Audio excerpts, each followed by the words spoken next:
I want to thank you for coming here. You guys flew in from Philly? We flew in from Philadelphia. When did you come in? We came here yesterday. Okay, nice. Yesterday, we got here around like 2:30. Okay. You know, and just super excited. Have you ever been to the West Palm Beach area? I have, dude. So my grandfather would take me to Breakers. No way. Yeah. Oh, he must have been wealthy. He was. Yeah. So I've been here for that. But there's a funny story about that. So the last time I was with him here, I had like a script of 30s. And at the time I was getting 2 script of 30s, and I maybe had like 130s on me for a week. And I was like, I'm good. Dude, I was out within like 5 days. I was out of 30s. And my withdrawal was so bad. I left the Breakers to roam West Palm, which is a bad area. It gets hood. It gets hood quick. And I was roaming around there, dude, and like looking for anything. And finally, I couldn't, right? I couldn't find anything. And I said, Pop, listen, I'm not feeling well. I got to go. And he's got no idea why. I mean, I look like hell. And I was like, I got to go. And I cut my trip early and flew back to Philly. And as soon as I got into Philly, and I went down to Kensington. Dude, the detox from opiates from 30s when it's pure too. Like if it's an Oxycontin or an oxycodone, like a Perc 30. Yeah. An original OC, which are not around anymore. No, dude, those withdrawals are... I don't wish them upon anyone, man. It's flu times 100. Yes. It's bad. Yeah, it's really your bad, legs dude. feel like they're going to snap off. Dude, that plane ride was like the longest plane ride in the world, dude. And like, you know, and then as I'm getting closer to Philly, I'm starting to feel better, right? Because I know I'm going to be getting what I need. Isn't that crazy? It's nuts, dude. The body and the you know, the mind. It's just wild, dude. Yeah. So I was starting to feel better as I'm landing. I'm like, yeah. Dude, I can see it on your face right now. Because I remember you're like wiggling in your seat over there. Yeah. It's crazy when I'm trying to get a hold of my dealer and then I'm calling dealer B, C, D, E, F, G, the guys I haven't spoken to in mad long, see if they got pills. And then as soon as they finally pick up and say, yeah, I'm good, come over, my withdrawals were just automatically lifted. Gone. It's wild, crazy. Man. And it's crazy because like the way my heroin addiction and meth addiction, right? I am coming, God bless, dude, God willing, I'm coming up a year on close. I'm coming up a year on clean from meth, which for a long, I would get 3 months here, 6 months there, but always like my life never got good enough to outweigh that first thought of feeling good from meth until now.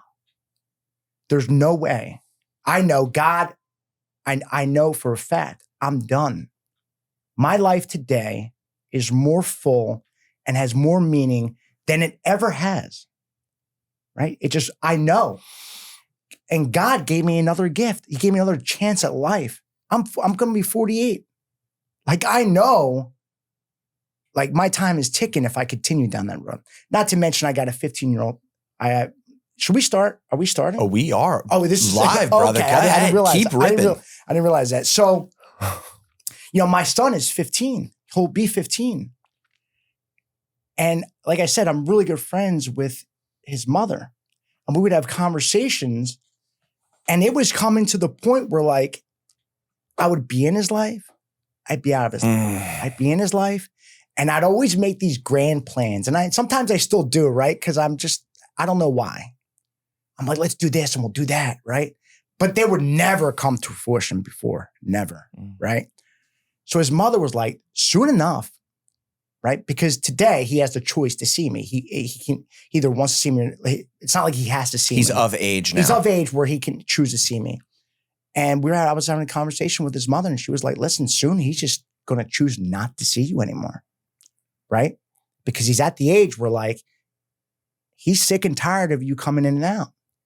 So when God gave me the second gift of getting off of meth, I knew like that if I continued to be in and out, that dream of ever having a good relationship with my son was done. Yeah. I knew it. It was done. He would never come back. And today, my relationship it is 1,000 times better. He just called me like right before I came over here. And it shocks me sometimes, right? Like he calls me and we had a conversation, and I'm blessed, man, and like the people, another thing is like, I don't really associate with anyone that's not in recovery. All my friends, maybe like there's 98% of my friends are in recovery and there's like 2% that aren't, right? Yeah, but they're safe people. They're safe people and they know me. Yeah. Right? They know like when I'm acting. To most people that I don't know, right? Like they'll be like, oh, this guy's high. Because of my high energy. Yeah. They can't differentiate. Oh, I can see. You have crystal clear eyes. You are as sober as can be. I know you're tight, dude. Yeah. You did meth and now you don't. But you're just high. Were you ever diagnosed with ADHD? I was diagnosed with ADHD in the 90s. Yeah. And bipolar. Okay. No. So do you take meds for bipolar? I'm currently... Today, I'm not on anything. Man. Have you ever seen, so his girlfriend is in the studio. We're not going to turn the camera, but really quick, have you ever seen him in a manic state? Is it wild? Yeah. It's like this times 100. Oh my God, I can't imagine. But you should put that on TikTok. You'll go mega viral. Like I've always said to my girlfriend, we should videotape our daily lives. Or just like daily, and they would... Because it gets pretty wild. Hey guys, quick update. Every Monday night, I host the Rise Above Recovery meeting. It's an open meeting for any addiction, alcohol, drugs, gambling, food, whatever you're struggling with, you're welcome here. To get the meeting link and weekly updates, just email me at kevin@riseabovepod.com and I'll add you to the list. Also, if this podcast has helped you, please like, subscribe, or leave a rating. It helps us continue to spread the message of hope. Lastly, if you'd like to go even deeper with Rise Above, check out our Patreon. Supporters get access to live interviews and can chat with guests after the interview. Thank you. Ex-meth addict in manic state. Doing his art, right? Doing his art, painting. Yeah. Oh my God. Yeah, so you're a painter. You're an artist. I'm an artist, yeah. So, okay, really quick, just to set the stage. So you are 13 years clean from opiates. IV heroin. Heroin use. And you are 1 year completely clean. Coming up on 1 year. Coming up on 1 year, completely clean and sober from all mood and mind altering substances. Correct. Amazing. Congratulations, man. So when is 1 year? October 12th. Good for you, brother. Yeah. Congrats. That's amazing. By the time this comes out, it'll probably be about 1 year for you. So that's amazing. Congrats. Let's talk about, you mentioned Kensington before. You grew up in Philly? I did. Okay. I grew up in Parkwood, Philadelphia, which is a neighborhood not far from Kensington. So my family has a small business and in Philadelphia. I grew up in Parkwood, Philadelphia, which in the 80s in Parkwood was great. Like all the kids grew up, we were born and raised there, right? So I grew up with the kids who I grew up with on my block. So we hung out, we would play street hockey, and it was great, right? That's what I did. Like my first pair of rollerblades were in '86, right? And I went outside and we played hockey from like dusk till dawn. Yeah. So it was great. My childhood was, my mother and father met in high school, right? So, there was nothing that I didn't have as a child, I think so we moved to Cherry Hill, New Jersey when I was 13 years old. Cherry Hill's nice. Yes. And if you think about, I grew up in a neighborhood in Philadelphia and now I'm in Cherry Hill. Right. So that was the first time I kind of experienced not feeling comfortable with myself, not fitting in. Right. Because here I am. All I've ever known was the streets of Philadelphia, right? The neighborhoods in Philadelphia. And now I'm in Cherry Hill, New Jersey. Right? Pinky up. Yeah. Right. So it was kind of weird. And I was really good at soccer. And that was my saving grace, really. The kids and the way that they were brought up is so different, right? So I was a little rough around the edges when I moved to Cherry Hill, New Jersey, right? So soccer and sports were my saving grace. And it's funny, like a lot of the kids who I met in end of sixth grade, seventh grade, like middle school, I'm still friends with today, which is amazing, right? Some of us have passed away, but the majority of us still know each other. I'm on a thread with them. We still talk to each other. Same. Which is amazing. So those guys who I met when I was 13, 14 years old, I've known 30 years. Yeah. But so I go to Cherry Hill and was this in high school when you moved? It was middle school. Okay. So middle school is a transition period too. So that's like switching up the people you're going to class with. Like that could really fuck someone's head up too, a child, if it's not done correctly. Right. So that was the first time, like I said, like I really never experienced feeling different or like out, Up until that point. Up until that point, but that I felt it there. And then we get, right, 8th grade is when we start experimenting with drinking, right? That was the first time I had a beer, right? So we start drinking and I knew kind of like at an early age, there was something a little different about me. I don't know. I loved alcohol, right? So by senior year, I'm drinking a 30-pack, right? By senior year, I'm doing nitrous before school. Like we had a 4-foot tank, right? So we were doing nitrous before school. Jesus Christ. So my friend who lived right next to the school was selling shrooms, right? So we were eating caps and going to school, right? So like, that's the way my high school, like we partied pretty hard and I was a little bit more excessive than most, Yeah. After high school, do you go to college?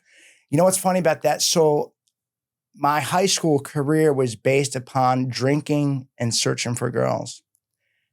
And I never really gave school a chance, right? So, and I knew my family has this business back home, which is a large business at this point, right? And I'm thinking, and my father never went to college, self-taught, kind of guy that can sit next to someone who went to Harvard and have a conversation with him and speak to a guy on the corner. That's the kind of guy my dad is, right? Self-taught, read thousands of books, right? Mm-hmm. He was like, go into the business. So what happened was, after high school, all my friends go away to college and I decide to move out to Oregon. And I worked on a ski mountain, Mount Bachelor, for about 6 months, kind of figuring out what I wanted to do. Like what my family has this huge business. Where do I fit in? But there was a part of me that felt not good enough because I'm not going to college. So I decided to come home and I go to community school for a year. Now all my friends are away, right? So I got time to focus on what I wanted to focus on. And I did well. And I eventually, after that year, I did really well. And I got into St. Joe's University. St. Joe's is a great school. Great school. So so I graduated with a degree in food marketing and business, there are 4 schools in the country that have that: Cornell University, Michigan State, and St. Joe's. So I did that. And then it comes, I'm about to graduate December of 2002. And I was commuting. I was staying in Cherry Hill, driving to Philly. Because deep down inside, I knew if I lived there, it would not be good for me. So I stayed with my family. And October 1st of 2002, and I remember like it was yesterday, right? At the time, like the leaves were falling. You had that crisp air, right? In the fall, October. And I come home from school and my mom was like, have you seen your sister around? Now my sister is 3 years younger than me. So we were in high school together, right? I was a senior, she was a freshman. So we were super, super tight. I knew all her friends. She knew my friends. We all hung out together. And so at the time she was going to Rowan. She wanted to be a kindergarten teacher. And I came home from school. My mom was like, have you seen your sister at all? I said, no, I was at school all day. It's around like 3:30, 4 o'clock. And she was like, go upstairs and see if you hear her phone ring. Her door's locked. And I did. And I said, yeah, it's in there. She goes, that's weird. She goes, well, pick open the lock.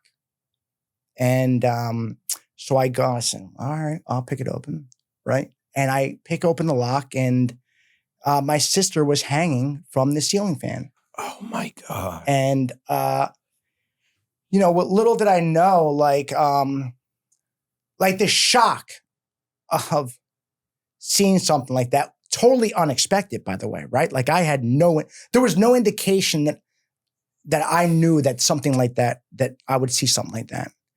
All the energy left my body. I literally fell right to my knees.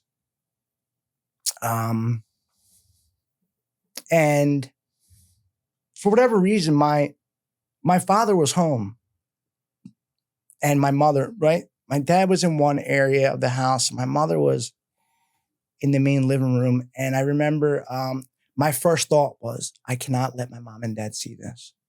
So I run to the stairs, and I'm at the top of the stairs, and they're both at the bottom of the stairs. And like, what? And I say, do not go upstairs, right? And I remember I started coming downstairs, and my dad just threw me aside. And I ran after my dad, and my dad just collapsed in front of my sister. And, he was trying to take her off the noose. And for whatever reason, like I was like, Dad, do not touch her. Leave her the way she is, right? And I don't know why I said that but I just knew that he probably shouldn't be messing around. And, that moment altered my family. It altered the trajectory of my life, right? Because here I'm about to graduate college in December. This is October. I was planning on going into the family business. Now, I had worked my family business my whole life, right? Pushing carts when I was 13 and on and on and on, So that was my plan. And after that,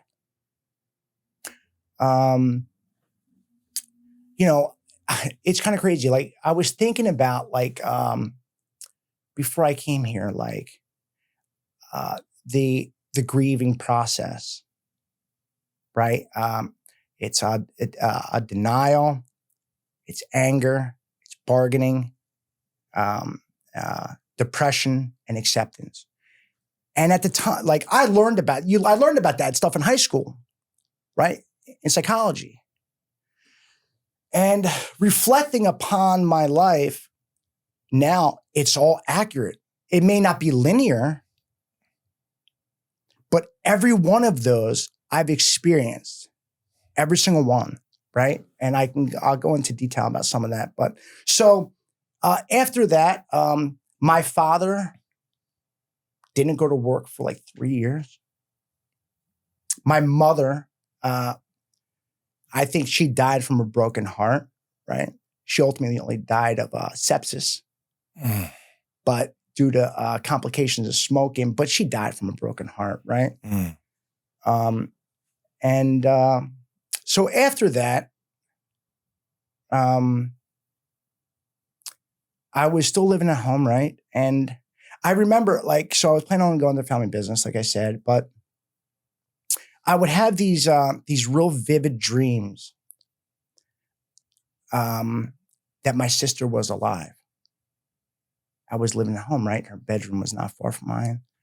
And I would wake up at 3, 4 in the morning, and they were so vivid. I would get up out of my bed and I would look around the house for her. And then I would snap out of it, right? And I'd be like, oh, geez, she's not here, right? And I was like, I got to get out of this house. I have to get out. I cannot live here anymore. I would take a shower, and when I would close my eyes to wipe the shampoo out of my hair, I would just see my sister, right? Real random and and then when I would be in the bathroom, because you would have to pass the bathroom to go into her bedroom, I would think I'd see her walking by. All these things were happening, right? And it's just PTSD, what I know today, right? It was so traumatic. I'm having all these delusional, it's just wild. Yeah. So I ended up going up to New York City.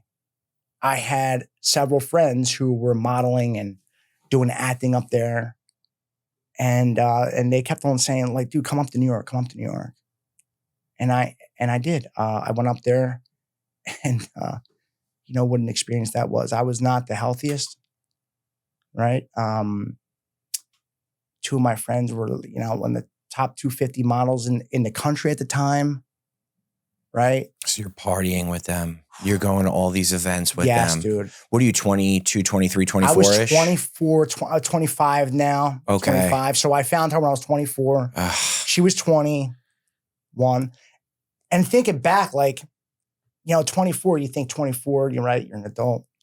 I was a young adult, man. Like, I was so immature and so naive about the world and like everything else, right? Yep. And I think about now, and I'm thinking like, you know, my sister chose to do that at 21.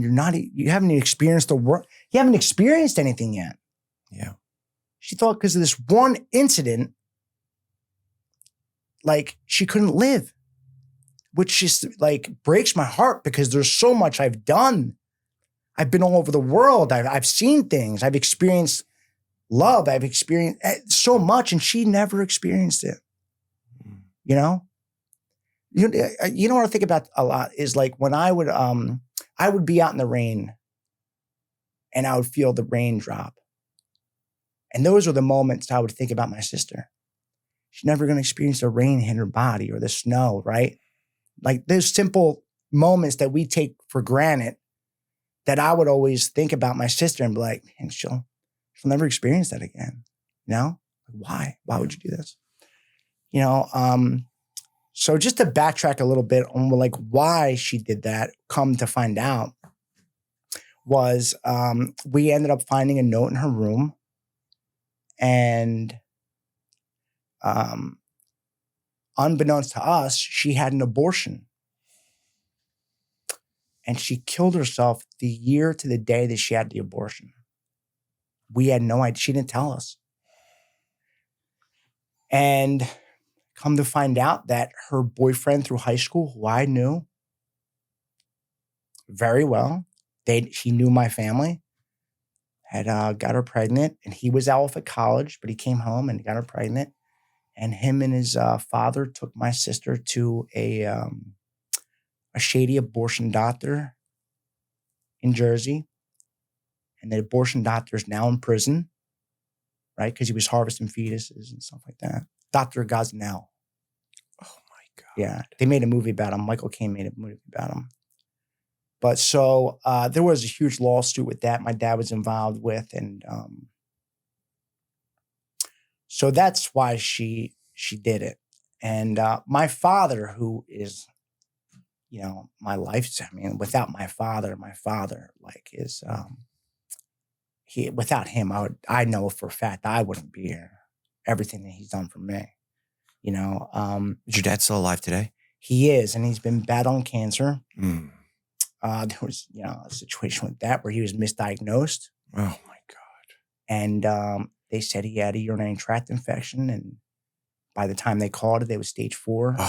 Straight to the lymph nodes. So like my immediate family's been kind of through the ringer, you know. So my dad's been battling that for a number of years now. And this is right around the time I'm getting sober off of heroin when this is all happening. Yeah. I mean, he got diagnosed 13 years ago. Yeah. So to go back a little bit, I go to New York and I was doing a lot of alcohol, a lot of cocaine. And one night, Thursday night, we're out and I go home with a young lady. And, and at the time I was on a soap opera called One Life to Live. Mm-hmm. And I was signed for like 16 episodes or something like that. And shooting at NBC Studios. But I was out Thursday and I didn't leave her apartment until like Tuesday or Wednesday. So I was in her apartment for like 5-6 days. I don't even know. I remember coming out of the apartment and it was near, you know, it was like a hot day in the summer. It was like 97 degrees out. And like I come out of this apartment and my phone is dead, right? And by the time I get my messages, it was like NBC Studios, like, Mike, where are you? right? They were nice, but then towards the end, they're like, listen, don't bother coming back, right? So I knew that gig was done, right? Along with many other gigs that I'd had up there that I just completely lost due to drugs and alcohol. So like at the time, and I was like, if I don't go home, I'm going to kill myself. So at that time, I decided to go home. And shortly after that, so I moved to South Philadelphia. How old are you now when you leave the city and go home? I'm about 27, 28 years old. Okay. So you're 27, 28, you move back. Yeah. Yeah. And then all of a sudden, what happens?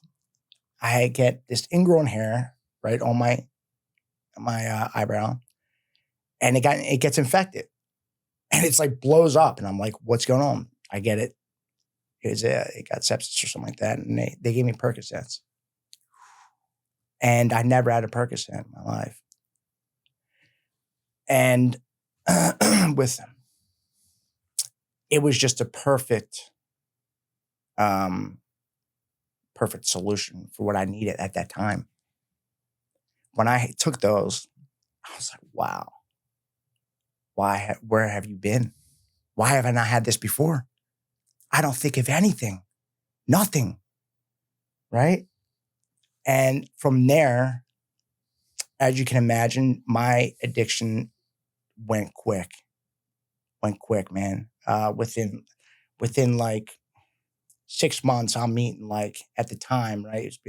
I'm eating like 60 of these a day. They're 5 and 10s. And then I get introduced to Oxys. Ooh, the OG, yeah. like the green 80s. Yeah, they were just fading out. So it's probably like 2009, 2010. Right. Okay. Right. So that's, yeah. My first rehab was in 08. Got it. That was my first rehab. And just that's a whole nother beast. Going from Percocet to Oxycontin. Oh, that's a major step up. It's heroin in a pill. Yes. And again, like with my meth addiction, I was very naive. I didn't know really what I was getting myself into. Just like that, right? I just didn't know. Right? That's how naive I was, even at that age. Like I'm taking these and I don't know the repercussions. It wasn't anything that was said to me. No one ever said, don't do this, right? I just didn't know.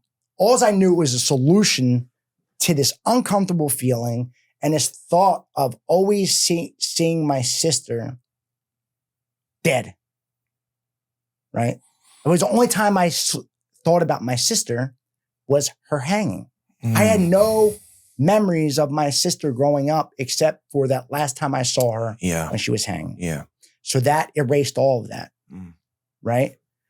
And it just progressed. And I'm just going to go towards the end of my heroin addiction. I was in Kensington. I was shooting maybe 2-3 bundles a day.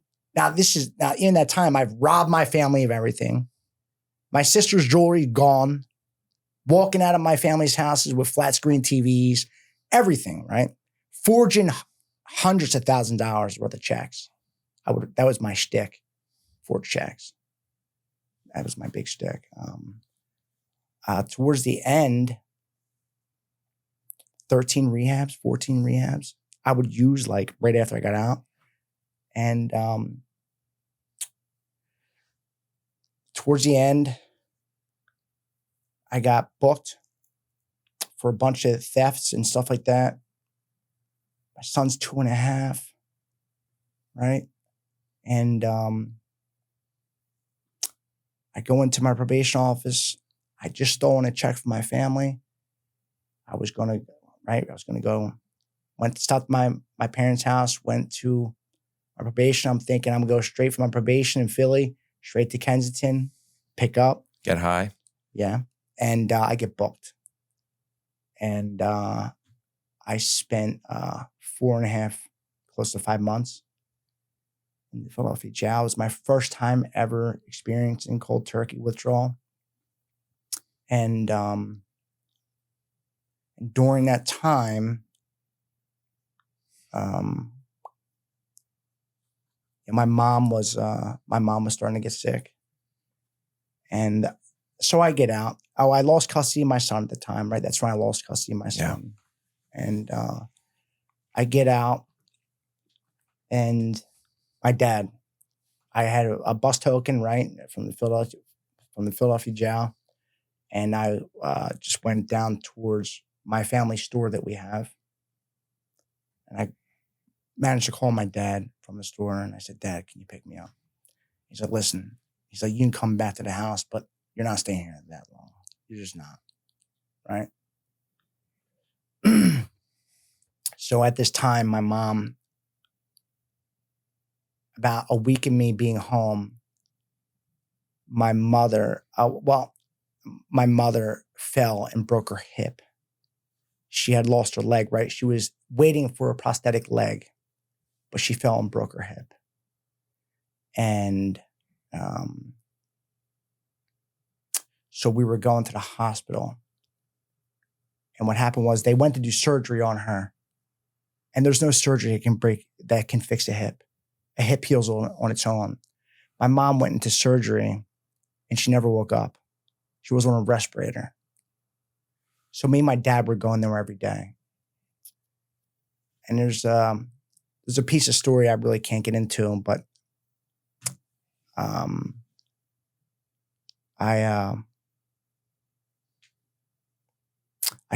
my dad was like, "Listen, we're going to go see your mother." And I'd just been arrested the night before. I went down the way. I'm a little over the place. I apologize for that, but I was doing parenting classes down on Arch Street in Center City, Philadelphia. And one day I'm thinking I'm going to try to get my son back. And instead I go right to Kensington. I get on the L, go to Kensington, and I get arrested again. And I'm thinking I'm going back to jail. I'm at the 25th district in Kensington, and they ROR'd me, which I thought I was going back. I was like, I just got out. I know I'm going back. And that morning, which is August 12th, which is my sister's birthday, I was supposed to have court to get my son back. So it's the 11th. August 12th, I was supposed to go to court with my dad. My dad wakes up the morning. I'm not in the house, right? He's like, "Where's my son?" So I get ROR'd around 10 a.m., make my way. I stop and go to Kensington. I get a free sample, right? Because I'm really sick at this time. I get on the train, go back to Jersey. I get in a cab. I skip the cab. I have the cab drop me a couple houses down and run away. Mm-hmm. And I climb through my second story window. And then now it's around noon. And I come in, I come downstairs my house. I'm like, "Dad, I missed a court date." He's like, "Mike, you weren't here. Where were you?" He's like, "I thought you were dead in a garbage can in Kensington." He's fuming, right? So I missed my court date. So my dad was like, "We're going to go visit your mother." And again, by this time, I'm sick again. I was like, "Dad, I'll be right there." He goes in the car. He didn't want to look at me, right? I steal some checks. I knew where the checks were. So my plan was to go with my dad to Jefferson Hospital, which is downtown, leave the hospital once I get there, do what I did 1,000 other times, cash a $500 to $1,000 check, go in that L, get what I needed, and come back and go to the hospital. Now, on the way, so we go upstairs to my mom. I said, "Dad, I'm going to go downstairs to smoke a cigarette." And on the way to the PNC Bank around the corner, I went to the bathroom in my pants. I'm not looking well. I remember there was a partition in the bank, and I leaned on it, knocked it over. So everyone's looking at me. Mm-hmm. And I go to cash his check, and they say, "We'll be right there." And they call my dad. My dad's a block or two away. He's like, "This guy's trying to cash check." So I didn't get it. So I go upstairs. My dad was about to knock me out. My dad's a big guy. He leaves me, and he left the room. And my mom had a fentanyl drip. So he leaves me by myself with my mom. So I see the fentanyl drip, and I I know my mom's not well. I decide to cut the bag open and pour all the fentanyl drip into a urine container. And I go downstairs and I tell the pharmacy that I'm a diabetic and I need a needle. And I get myself well. Later that day, shortly thereafter, my dad and I go out to lunch after we see my mom. And I'm in the stall and I'm in there for a while. My dad comes in. He looks over the stall and sees me. It's like, you got one more shot, man. One more. Here your mom's dying and you're doing this. He's like, I can't do it anymore. And he sends me to Karen. Karen Treatment Facility in Werners, Pennsylvania. Yes. Wernersville, Pennsylvania. 2012? 2012. Yeah. I was there in 2013. Get out of here. Wow. That's crazy. Yeah. Up the hill, baby. Up the hill. Remember Father Bill? I do. He was still there when I was there. Yeah, he was still there when I was there too. Father Jack was just starting to come around. Yep. So I went there. It's a great facility.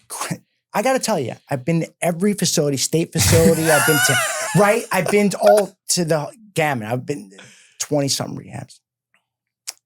That was the first facility. Now, I don't know whether it was just my time, but the one thing they did do was make me talk about my sister. Up until that point, for 10 years, I pretended my sister didn't exist. She didn't exist in I never went to go visit the grave, never thought about her. It just is as if she never existed. Yeah. They made me speak about my sister, and they eventually, I was there for 6 months, dude. You did the long term. Yeah. I did the long term. Well, actually, Montgomery County, Pennsylvania wanted me in custody halfway through my stay. So they were like, no, we want him. Yeah. So they came and picked me up from Karen, the police, brought me, they had to drive me there and turn myself in. Yeah. And so I did. Come on. Yeah, you can't do that at a rehab. Right. So they drove me there. They were like, we want him. Mm-hmm. And so I was there for a month in the relapse program. And then I spent 3 months in Montgomery County Jail. And Karen was like, listen, we will pick you up if you want to come back. And I was like, listen, this is the first time in my life where I'm like, you know what? Yes, please, please. They actually picked me up. And from that time, so I went to Karen August 15th. I have not touched an opiate since. Yeah. I haven't touched an opiate since. I finally got involved with the program. I finally did the long-term treatment. I went to a recovery house. I did everything they had told me to do 1,000 times before. And I never did it. You started following direction. Yes. You stopped following your own direction. Right. And you started following direction of people who knew better. Yes. Dude, I can relate to that. I'm not saying you had, I had a huge ego and I was so prideful and I wasn't willing to listen. I always thought I knew better. And it's, guys, this is just a phase. Yeah, I'm doing Oxys. Yeah, not your average person does Oxy 80s. But this is just a phase. When I am ready, I will just pull it all together. When I get that job, I'll pull it all together. When I have the family, I'll pull it all together. So many times. It's insane. And that day never comes. So you started listening to other people. You are staying sober. And you eventually then I'd like to move forward to you eventually, these were your words, I believe, before we even started, but getting away from the program a little bit. Yeah. So I was about 5 years. Was 5 years clean sober. Okay. And so 2018 at this point. And I was living up in Reading at the time. I stayed up there in West Reading. And I eventually met my ex-wife. Her friend, I became friends with a bunch of her friends up in West Reading. And they told me that, listen, a friend of ours lives in Philly, University of Penn. They knew my situation. They knew I was eventually going to go back because I wanted to get back in my family business. And they were like, yeah, let us hook you up with her. I was like, all right. I was like, you know, like 3 years sober at the time. So I started going home to see this girl. And in my mind, right, my life has been up until this point just so crazy and so like back and forth. In my mind, I'm like, this is what's supposed to happen, right? I'm clean and sober. I'm this longest I've been sober in my life. Let me meet a girl, get back in my family business like I was supposed to do. And I hit it off with the girl, and I decided to move home. And, you know, and I kind of forced it, you know. Deep down inside, I knew I wasn't that compatible with it, but this is what I was supposed to do, right? So I moved back home. I moved to Rittenhouse Square, and finally getting back in my family business. And, you know, I get married, and I'm out to dinner. I'm out to lunch with her in Center City. And I see a friend of mine who I hadn't seen in like 8-10 years. And he didn't look all too well, right? And I was a little embarrassed. So I said, listen, hold on a second, let me talk to my buddy. And I talked to him. And he was like, I was like, why do you not look so good, man? I was like, what's going on? He's like, oh, you remember we used to go out get girls and, you know, do a lot of cocaine? He's like, there's meth. Oh, God. Right now.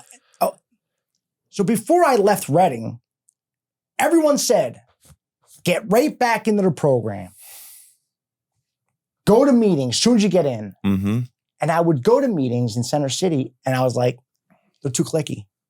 You know, I couldn't find my groove, dude. Yeah. So at this time, I'm like a year and a half, not just separated, just abstinent. Right. And I eventually see him 2 weeks later alone. And in my mind, I'm like, I never had a problem with coke. I said, what is this stuff, meth? I said, let me try. And, oh man, what the biggest mistake of my life, you know?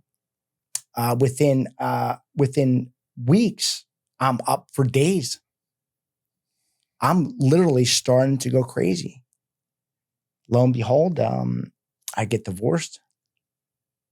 I had Homeland Security after me. I was climbing. My father had bought me a camera when I initially got sober in 13 because I had nothing. When I got sober in 13, I had nothing. Everything I had was in a storage unit, gone. Mm. So he's like, what would you like for Christmas? You know, it's like, as a joke almost. I was like, you know what? I want a camera. I was like, let me get a camera. I always wanted to take pictures. So I was really into photography. So what I was doing was I was climbing up on all of this skyscrapers in Center City I would carry around a crowbar and wire cutters. And I was every single skyscraper in Center City I would go on top of, and I would take photographs. I was really into architecture and stuff like that, right? And lo and behold, I was at City Hall speaking out against the soda tax. And I had a councilman come up. I'm working for my family, you know. I had a councilman come up to me and they're like, listen, like, Mike, you might want to like look at the news. He's like, you're posted on the news. Like Homeland Security's like after you. And then I was on Channel 6, Channel 29. What had happened, it was right after the Las Vegas shooting. And so they were having their first annual sheriff's convention in Center City. So here they have this guy going on up all the buildings. So Homeland Security wanted to speak to me. So I was posted on Philly.com all over the place. So I turned myself in. And this is me on like staying up for days. And you were doing all this on meth? Yes. Yeah. I was working for my family. Like I was doing government relations at the time. So like I'm in City Hall speaking against the soda tax, right? And at night I'm going up in the skyscraper, fucking buildings, climbing buildings, right? And doing all this fucking weird Spider-Man. Yeah. Did you have an Instagram account? I did. And was it like it went viral? It went, yes. Dude, that was you? Yeah. There were a few people that did it, but there was one in the Philly area that I distinctly remember in like 2018, 2019-ish. Here's and you another were posting. This is a story, right? So that dude was you on meth. Yes. So I had my Instagram, I shoot underground graffiti artists. Yep. That's what I love. Hence your shirt. Hence my shirt, right? Like a lot of my art comes from that kind of style. Yep. And it allows me, but so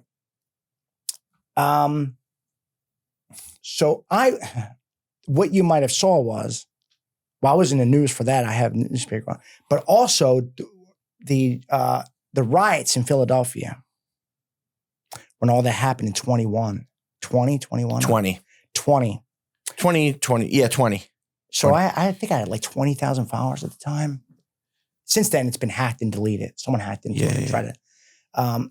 But I snapped a photograph of a girl throwing a Molotov cocktail into a police car. I was only there for because I was with my son and it was getting so crazy, but I took maybe about 100 photos. And that photo, the police and FBI took off of my Instagram because none of my stuff was watermarked. None of my stuff. So they took that photograph, and that photograph was on Fox News, Tucker Carlson. There was tons of newspaper articles written saying that an Instagrammer gave the feds hundreds of photos, and she eventually got 10 years due to my photograph. But that photograph was on Tucker Carlson. It was on all the local news channels.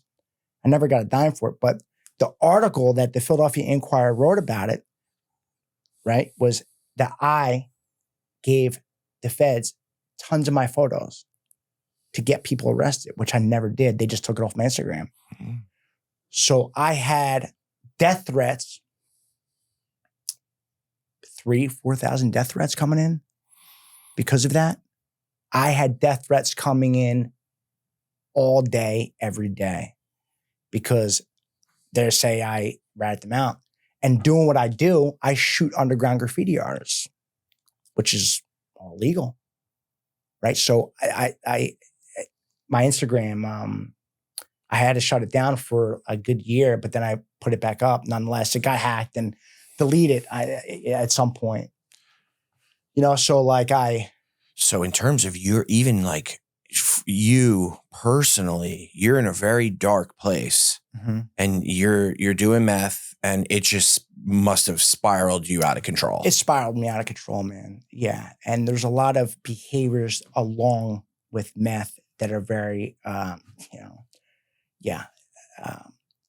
meth, with my bipolar and my ADHD, it exasperated those to the point where I was becoming on a daily basis suicidal, right? I wanted to die.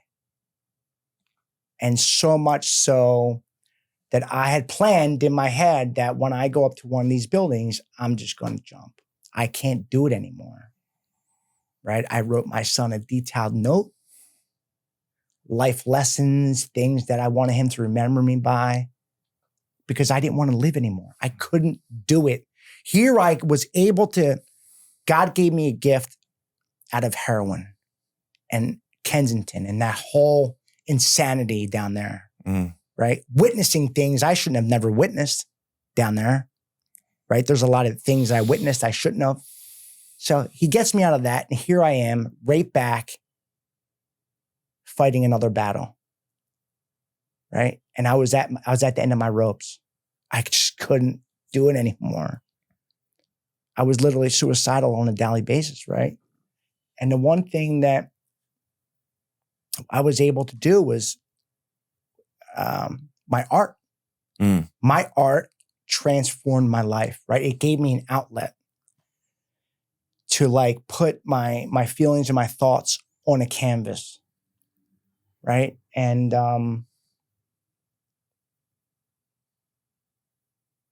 And so I just continued to plug away at that, right? Because at this time, my family asked me, they're like, listen, the business isn't for you, right? So they were like, please, like, Figure out your own way. We love you, but figure out your own way, Yeah. Which I understand. Yeah. Right. So my art and my photography, if it wasn't for those two things, for a fact, I probably wouldn't be here, because it gave me a way to express myself and my pain. Right. And, so about a year ago. Take us to a year ago when you actually get sober this time. Yeah. And how that happened. So during this time, I was going to a men's home group in South Jersey. And up until that point, before I had moved from Reading, I had not found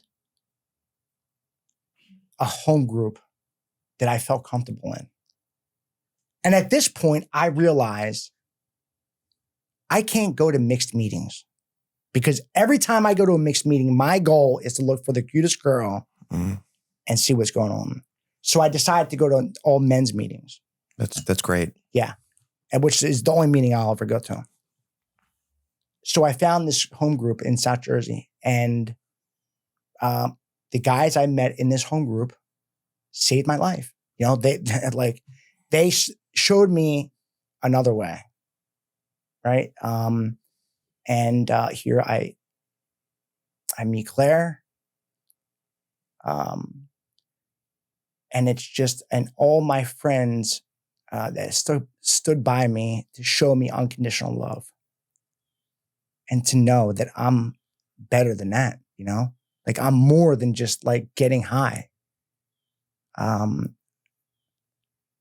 So it's just, and getting back involved. And, I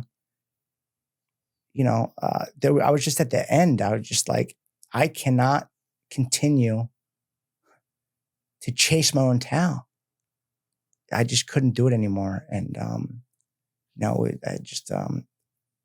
God just gave me, he just like, here, this is your last chance, more or less, What tools, so take us to where you're at today. What tools do you use to stay sober and stay close to the program? Because you have had sobriety time before. You did get away from your program. So what are some things, as we stay sober longer, the road gets narrower and narrower, and we forget about that last use. So what are some tools that you've implemented Like today? I said, for me, it's just like, I only associate with people that are sober, right? So like, and the guys that I talk to, like, they know my personality. They know when I'm off and when I'm not, when I'm doing well, right? So like, there's a level of accountability. Yeah. Which really like,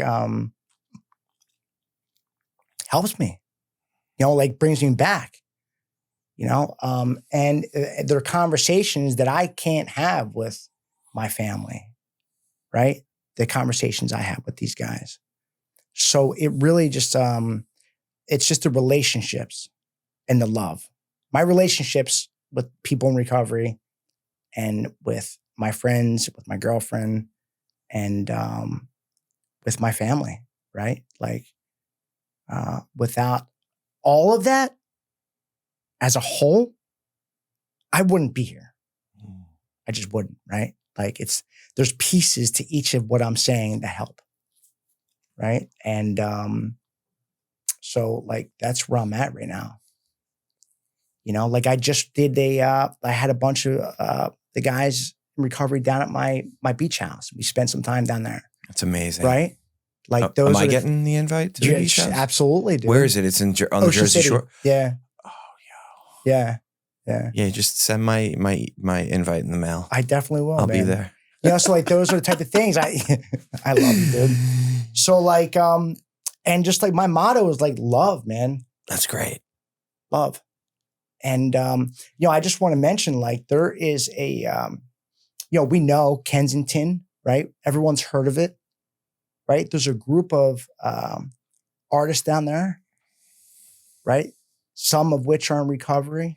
There's a group of artists and underground graffiti artists that are really making a positive impact.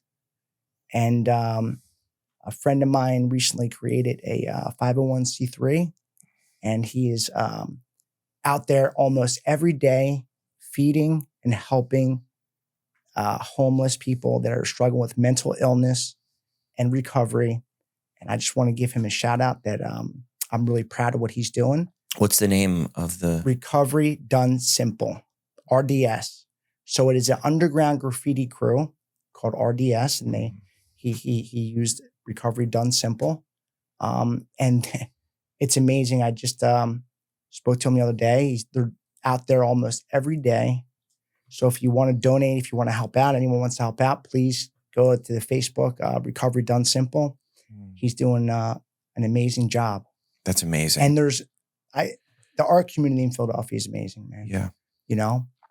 Speaking of which, your art, by the way, I've looked at it. It is insane. It's amazing. You really are a great artist. I mean, you're wearing it on your shirt there. Yeah. It's good shit. Yeah. And I'll also, I'm waiting for my painting too, but no, I'm kidding. It's going to come. I'm going to get you No, something. I actually want to buy one from you. We'll talk after it, but, where can people find your art? So go to recklessoptimism.com. So optimism is spelled with a Z at the end because of my name. So it's recklessoptimism.com. And go there. It tells you a little bit about my story and has all my art. It gets updated often. So that's amazing. Yeah. And I also want to just give a shout out to Vision Art Gallery, which right now I have many of my pieces in a gallery right now for the first time. So I want to give a shout out to them. They are, they have my stuff out there, and and I'm blessed, and it's our community is very tight, and I appreciate the opportunity. Yeah, man. Yeah. Thank you again for taking the trip here, and thank you for your willingness to get vulnerable just to help someone else. It's truly amazing. It's a gift that we are granted in sobriety, and stuff like this keeps us sober. Yeah. So thank you again. Thank you, and I really appreciate the time.